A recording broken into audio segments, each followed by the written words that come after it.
Kamusta po? Maligayang panonood sa aking channel at ito ay ang episode 332 sa ating series sa pagbisita sa libingan ng mga sikat. Sa itong ito, tayo nagbalik sa Cemetery del Norte sa lungsod ng Maynila upang maghanap ng mga kilalang individual gaya ng ating mga bayani, dating artista, mga awit, politiko, atleta at mga negosyante na nakalibing sa bahaging ito ng Kalakang, Maynila. Halika't sumama kayo upang muli nating sariwain, ipagdiwang ang buhay at bisitahin ang muling antungan ng isang negosyante at baguhang anthropologist na umano'y nakatuklas ng isang Stone Age na tribo noong unang bahagi ng dekada 70.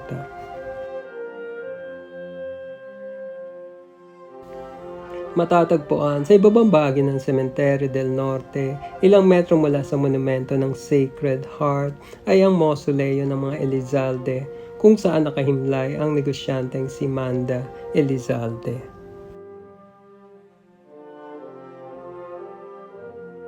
Si Manuel Cadwallader Elizalde Jr. o mas kilala bilang Manda Elizalde ay sinilang noong 8 ng Nobyembre taong 1936. Siya isang negosyante at higit na nakilala noong 1971 na umano'y nakatuklas ng isang Stone Age na tribo sa isang kagubatan sa South Cotabato.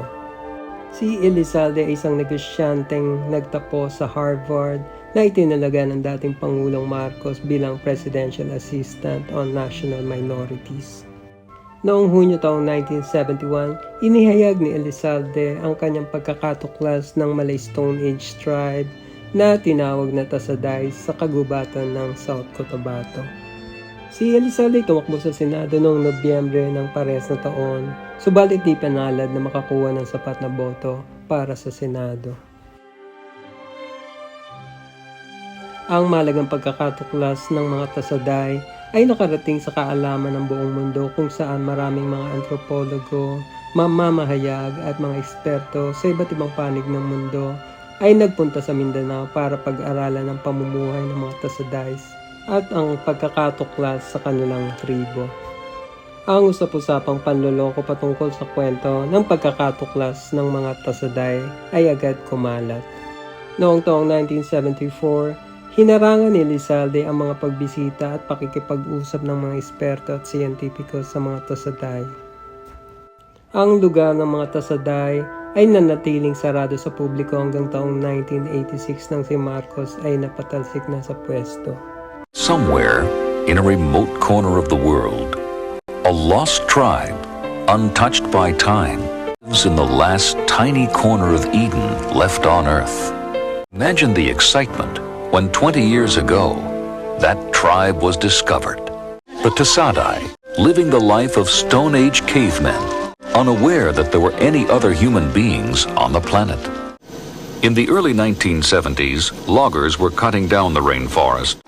There were rumors of a strange group of forest dwellers living right in the loggers' path. And President Ferdinand Marcos's special assistant for national minorities, Manda Elizalde, had gone to investigate.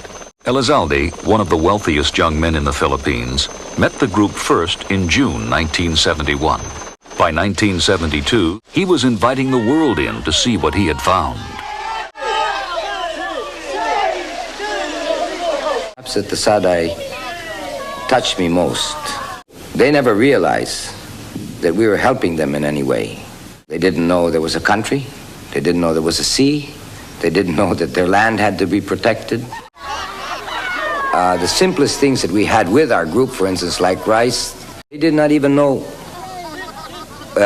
what it was or even have a name for it.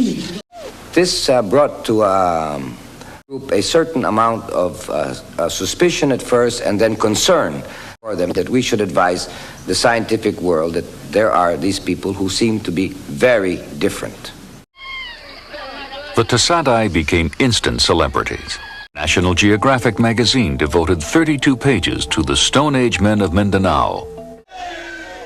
1 month later, NBC News correspondent Jack Reynolds introduced the tribe to a national television audience. In August of 1972, the Tasaday were visited by Douglas Yen, a world-renowned ethnobotanist. The Tasaday weren't originally cavemen at all, it seemed. Further details might come from the anthropologists. And Elizalde, protective of the tribe, put science second. He placed limits on access to the Tasaday, and even tried to forbid certain questions that he thought touched on sensitive issues. Noong taong 1986, ang ABC News ay gumawa ng dokumentaryo para muling talakayan ang panloloko sa pagkatuklas ng mga Tasaday sa kanilang programa na nagsiwalat ng pagsasabwatan ng mga Tasaday at ni Elizalde. As the story went, sometime back in the mid-1960s, a local trapper named Dothal on the left ran across the Tasaday and became their cultural benefactor. Dothal reportedly took the information to this man, Manuel Elizalde Jr., Manda for short, and Marcos tribal picked man. This Harvard-educated heir, Philippines' largest industrial conglomerates, was entrusted with the protection of the many Philippine hill tribes of the Presidential Assistant for National Minorities, called Panamine. What we learned from these men over the next few days was not the Garden of Eden story we'd been regaled with over the years. It was a story, they said, which was choreographed by Manda Elizalde, a tragic tale of deception, coercion, isolation, and ultimately abandonment. Taong 1983, si Elizalde ay napilitang umalis ng Pilipinas at nanirahan sa isang taniman sa bansang Costa Rica. Siya ay muling bumalik sa Pilipinas noong taong 1988 para tumulong sa pamamahala ng negosyo ng kanyang pamilya.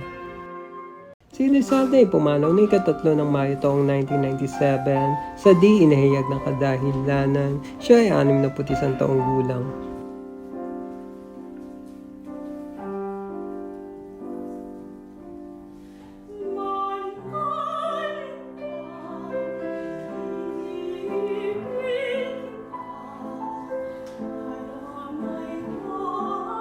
Sa mga susunod na yugto, ipagpapatuloy natin ang pagbisita dito sa Cemetery del Norte sa Maynila at libingan ng mga bayani sa Taguig.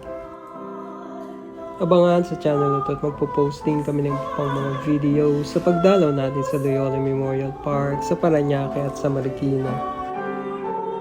Salamat sa panonood. Maaari lamang na mag-subscribe kung gusto niyo ang channel ito. Magkita-kita tayo sa ating susunod pang mga pagbisita sa mga namayapang sikat at iba pang personalidad.